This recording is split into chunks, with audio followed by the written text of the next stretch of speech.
Indeed, for your company. Look, can you first tell us your analysis of the bombing in Beirut and what sort of repercussions and fallout there could be for that?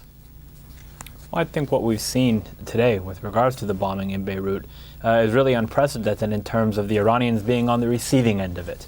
And the timing, is not a coincidence in my view. You have nuclear negotiations coming up starting tomorrow between Iran and the permanent members of the UN Security Council plus Germany. And there are vested interests that some have to prevent these talks from being successful. And when you combine that with opposition to the position that Iran has taken in Syria until the present day, you have quite a combustible mix. Going forward, how the Iranians might respond, really it's 50-50 right now. It could go either way. You have a new president in Iran who would prefer to solve problems with his neighbors through dialogue, find peaceful solutions to crisis. Well, this is going to test that thesis of President Rouhani, to see whether or not he's going to be able to push back against the hawks and maybe take one on the chin without responding violently, or whether or not we're going to see an escalation of the conflict with the Iranians responding in kind. Well, of course, those hawks that you mentioned, they also have their opinions about these talks, which are about to begin in Geneva, which you've just mentioned. It'll be the second time that the P5+1, as they're called, will be meeting Iran to discuss those nuclear developments in Iran. Here's what President Obama had to say. Stay with us, listen to this, and give us your reaction to Mr. Obama's recent statement about these talks, which begin on Wednesday. The essence of the deal would be that they would halt advances on their nuclear program. They would roll back some elements that get them closer to what we call breakout capacity, where they can run for a weapon before the international community has a chance to react.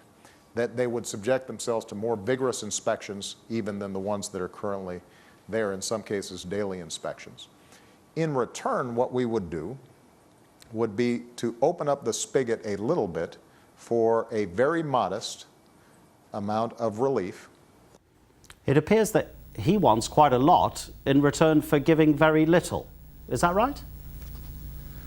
Well, I think this is exactly what's going to be negotiated in Geneva. It's always going to be in the interest of whatever government's at the podium to discuss what they're going to be getting in return and maybe playing down what they're going to be giving.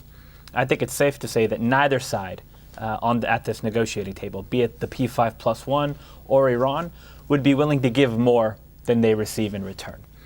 The details that are being negotiated right now is over how to create symmetry between what's being given and what's being received by both sides.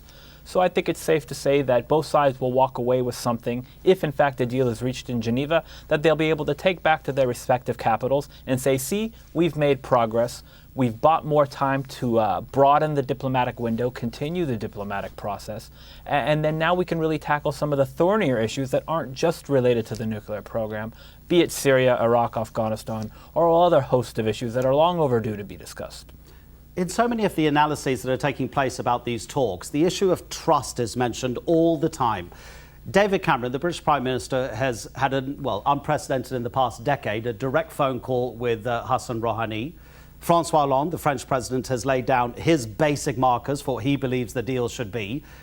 And always there's this issue of trust. Could it not be that what scuppers everything is it's P5+1? Wouldn't it just be easier if it was US and Iran talking? Because there's so many other opinions in this.